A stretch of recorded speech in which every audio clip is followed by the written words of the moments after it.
Hello and good morning, sports fans. How are we doing from one sports fan to another? It's good to be here. 933 Sports, episode 6. We're going to be talking NFL schedule release today. So, going to keep the intro pretty short and sweet on this one. Going to jump right into it. Obviously, not really too much has been going on since the last episode in the sports world. First round of the PGA Championship was yesterday. Some people played solid enough. That course is tough even for these guys. It's kind of nice to see. It's playing more like a U.S. Open or an Open course than a PGA Championship course, which is not a bad thing. Some guys played okay. Some guys did not. Rory was very vocal about that. If you saw the clip from his press conference, not safe for work, but it's pretty funny if you watch it. Second round's going on right now, and it should be a fun weekend. We'll recap all of that on Tuesday on the next episode. But really, what we wanted to talk about today, NFL schedule dropped last night. It's fun. It's exciting. It's also kind of depressing because the first game's still, 4 months away. It's kind of a slap in the face. You're like, oh, look at all these games we're going to get. I mean, I just saw a post just now, advertising all the games they're going to have for Christmas weekend. And it's like, well, it's 4 months before the season even starts, and Christmas is like week 16. So, we still got some time before we get to that point. But, always good to preview it, kind of look at what we're getting into there. This was kind of the big story, coming out of the schedule release is, the dispersion of primetime games amongst the teams. That's always the big talking point when the schedule comes out is, who gets the primetime slots, who doesn't, who has too many, who has too few. But I think, I have the graphic pulled up here. It's like how many primetime / standalone that every team has because, primetime can mean many different things. Obviously we think of Thursday night, Sunday night, Monday night. There's also some Saturday night primetime games later in the season. And then, I would consider, the Lions game on Thanksgiving or a noon game on Christmas Day. Like, those aren't technically primetime games, but they're standalone. They're the only game going on.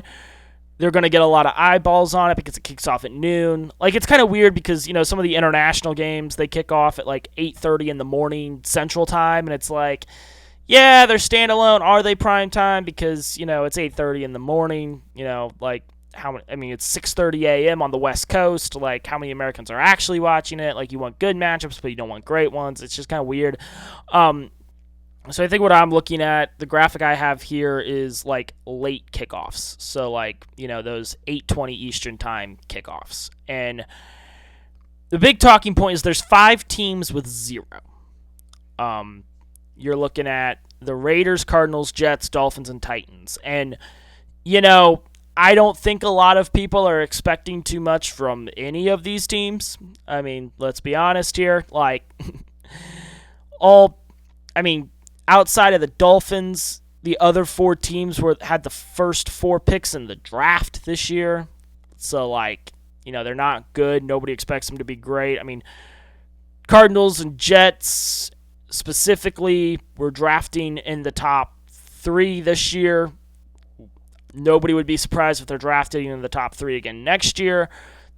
And who do they have in terms of marketable stars? Because that's what the NFL knows.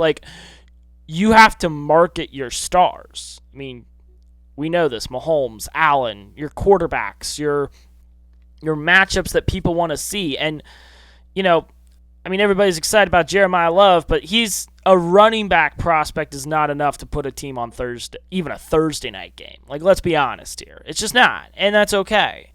It is interesting, though, when you look at the Titans and the Raiders. Cam Ward was last year's number 1 overall pick. He'll go the first 2 seasons of his career, pending a possible flex later in the season. Can never rule that out. But as for the time being, it looks like he's going to go for the first 2 years of his career without playing in primetime even once, despite being a number 1 overall pick and a day 1 starter. Which is both surprising and says a lot about a couple of different things because, first of all, Cam Ward's a decently interesting guy. He's going to be featured on season 3 of Quarterback, which I find fascinating. He's an interesting guy, but he's pretty quiet. He doesn't really have a big attitude. He doesn't really have a big, I mean, his story's good. He was a 0-star recruit, was at, Incarnate Word, goes to Washington State, then goes to Miami, and number 1 overall pick. But, like, he didn't really do anything spectacular. Like, he was a pretty mellow number 1 overall pick. Like, people liked him. Like, he was the number 1 overall pick for a reason, but he was never, like, he wasn't considered, like, a generational prospect in the same way that, like, Caleb, Trevor Lawrence, Andrew Luck, some of those guys kind of were.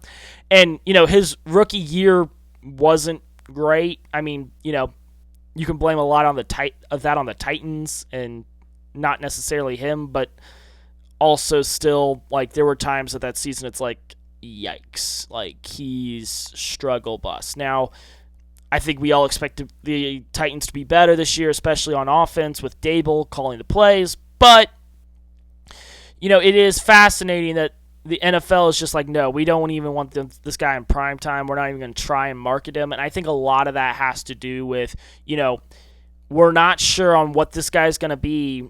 And it's not like,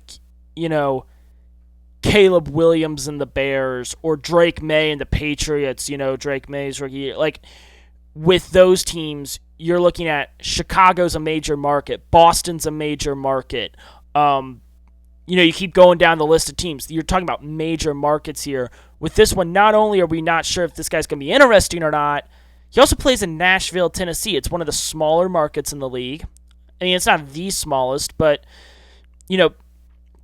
relative to how good the team actually is and relative to how small the market actually is, I would say Nashville's at the bottom of the totem pole. Because, yeah, Buffalo, Green Bay, Jacksonville, those are all smaller markets, but they were all playoff teams last year. Like, they're actually good. So they just don't want to, and the Titans might be a playoff team, but nobody really knows. Nobody's really sure, so we're not going to bother with it.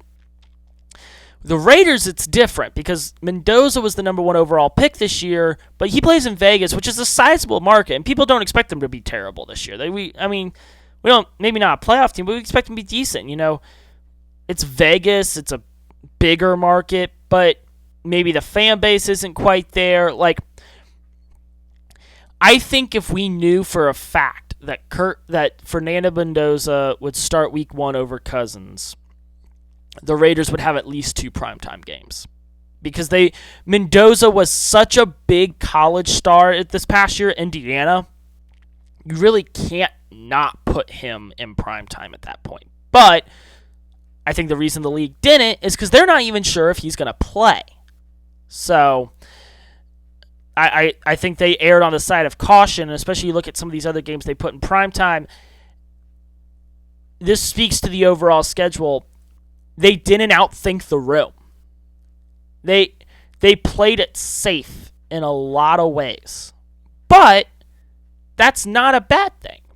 Especially when you start, like, they always leave the option open to flexing games. They do that all the time, and it's good. They should do that.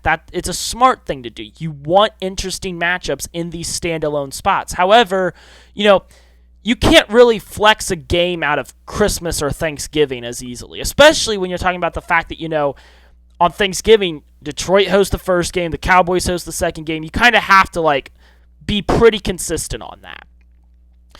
And so I thought the league did a great job in that regard. Thanksgiving Day, the Bears play Detroit, division rivalry, 2 teams that we expect to be pretty good this year. It's going to have playoff implications. Awesome. Cowboys, Eagles. It's kind of classic rivalry. One of the biggest rivalries in the league. 2 big markets. That Cowboys game always pulls in a number. Definitely going to when it's Cowboys, Eagles. Makes sense. That night, the nightcap, it's always kind of a toss-up because we never really sure what they're going to put there. Screw it. Just put Chiefs, Bills. Put Patrick Mahomes versus Josh Allen in primetime on Thanksgiving. People will watch that game. Like, let's not outthink the room. Same thing Christmas Day. The first game on Netflix of the day is Bears-Packers in Week 16. Like, it's the biggest rivalry in the league. It's going to have playoff implications. It's Week 16. Like, don't outthink the room. Make the obvious decision here. And that's why the NFL is the king, because they don't try and get fancy with it. They know what works. And, they'll take some risk with these international games because they're trying to grow their business. But when it comes to, like, especially, these past few years, the NFL has really tried to take over Christmas Day. And they have. They have successfully taken Christmas Day from the NBA. It's pretty obvious. But they're trying to make sure they maintain it. And this past year, if you look at the Christmas Day games, they weren't that great. Cowboys, Commanders, when Jaden Daniels is hurt and the Cowboys are already eliminated as well, like, people will watch, but it's like, and the Cowboys are a major market, but it's like, really, why do we care? And then Lions, Vikings, J.J. McCarthy's hurt. Both those teams are like pretty much, the Vikings were already eliminated, and they beat the Lions, which eliminated them. It's like, nobody wants to watch this. And then you had the Chiefs, Broncos with Mahomes. Like, it's just, they wanted to go safer with it. And I think that's smart. Like, I don't blame them for kind of looking at it and being like, holidays, we just need to make sure we have good games because those are harder to flex. They're harder to mess with. So let's just pick games. Like, let's just go with the safer options and make those go with our bread and butter and keep that consistent. It is fascinating, too. I'm looking at it here, the teams that had a major jump in the amount of primetime games they have. Obviously, Seattle got a major jump as the defending champs. The Bears and the Patriots both got major jumps because of how much better they did last year. They earned the right to play a more primetime and standalone games because they had massive improvements as a team last year. Washington took a dip. They only have 3. The Chargers, Bengals, Broncos, and Jags all have only 3, which is interesting because you look at those quarterbacks, all but one of them were playoff teams last year. Only having 3 is pretty small amount, actually, given, But once again, Jacksonville's a small market. Denver's a sizable one, but not huge. I mean, I don't know a Chargers fan. Their schedule release video is perfect. If you haven't watched it, watch it. But I don't know a Chargers fan, so why are they going to put them in primetime as much? I mean, they're good enough. They kind of deserve it, but you can't really do it as much just because who cares? One thing I noticed as the Giants have 4 primetime games, 2 of those being the first 2 weeks of the season, which I think is so smart. The first Sunday night game of the season is Cowboys-Giants, which makes so much sense because it's a major market in Dallas, it's a division rival, it's New York, because the Giants have more hype this year than they've had in years. With their young core in Dart, Scattaboo, Neighbors, they just drafted Arvell Reed. Like, they have guys, and now, and then of course they got John Harbaugh as their new head coach. So put them in primetime early because that's going to be an interesting story going into the year, what this team is going to look like. If they end up being terrible, that's fine, but it was the same thing. The first 2 weeks of the season last year, the Vikings were in primetime. It was J.J. McCarthy's first 2 games as a starter because that's a story. People care. There's a lot of excitement going in. And the league's always done that. Like, Caleb's rookie year, they put him in primetime early. Like, they put these rookies and these young, exciting teams in primetime early, build the hype, and then throw them in, have them scheduled for a primetime game or 2 later in the year as kind of a placeholder. If they're good, you can flex it if they're not, or just keep it if they're kind of so-so and the other team they're playing is pretty good. Like, it's smart on them. They know how the league is based on storylines and everything. Build the stories. Write the story. And you write the story through the schedule. I mean, opening night is a Super Bowl rematch. Let's just write the story. The Seahawks are going to drop the banner of their Super Bowl victory right in front of May and Vrabel and the rest of the Patriots. Like, that is a slap in the face, and it's going to be awesome to watch. The Rams and the Bills are tied for the most primetime games with 7 each. The Rams are the betting favorites to win the Super Bowl, and I don't blame them. Reigning MVP and Stafford, McVay, like they've got stars. They're an interesting team. The Bills are interesting just because they are the second smallest market in the league. I think they're smaller than Jacksonville. But Josh Allen. I mean, like he is such a big star that it does not matter. Like, people will watch a game because he's playing in it. So, the schedule release is always fascinating. We talk about it at length. It's a very fun time, but like I said, it's still 4 months till the season even kicks off. And,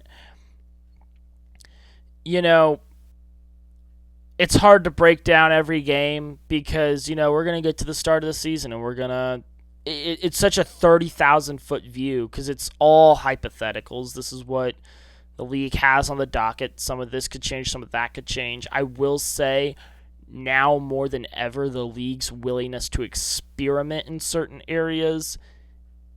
I mean, the league has always been willing to experiment, especially recently. And now more than ever,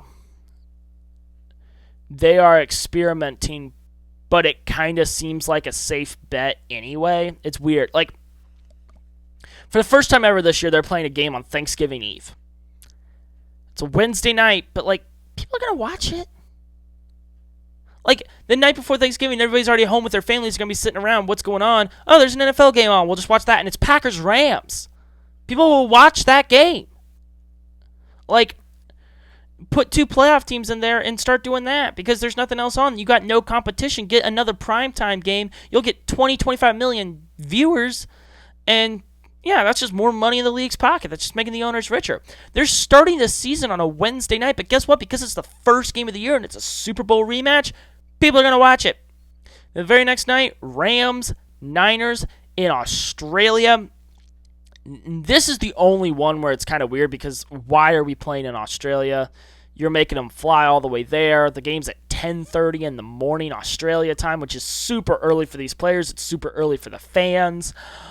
It seems like overkill a little bit, but they're going to do what they're going to do. So that's why they put Rams Niners in there because let's put a game that the U.S. audiences actually care about, so that way they watch.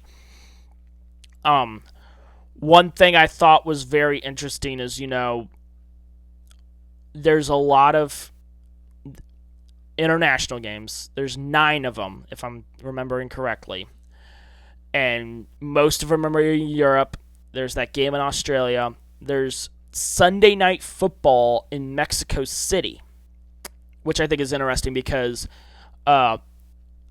they do a game in Mexico City pretty often. Normally it's a Monday night game. This year it's a Sunday Night Football, which is kind of crazy.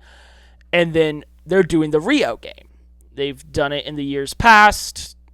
Or no, they like playing in Brazil. And so they're doing a Rio game. And it's Cowboys-Ravens, 2, sizable teams. You got Lamar Jackson. Cowboys are a big brand.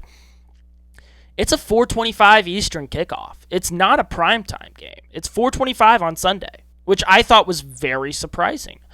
Normally, those international games, you want them in primetime slots. But with this one, they're like, nope, we're going to throw it. I don't know if it's going to be on Fox or CBS. Obviously, whatever network gets that game, they're probably going to send their A-team because that's how the league would want to do it. But I do find it odd that they wouldn't put that game in primetime. Normally they do that for international games unless it's, that 8:30 a.m. kickoff for the games in Europe. So there's really not many other takeaways. That's always the biggest thing with the schedule release is really it's just who's playing in primetime and who's leaving the country. Those are the 2 biggest takeaways. I mean, because we are not going to break down every single 1 o'clock window game. I mean, we barely do during the season, much less, they released the entire week 1 schedule, nobody cares about Raiders-Dolphins week 1 unless Mendoza's starting. Nobody does. So it's not worth it to go in depth on stuff like that because even when those games actually happen, we're not going to talk about it that much anyway. it it'll be a fun season. I know there's already tickets being sold like crazy. I'm looking at some stuff as well on that front. Um, just kind of a shorter episode today, just because, yeah, schedule release is great, but outside of that, there's not a whole lot to talk about. It'll be exciting.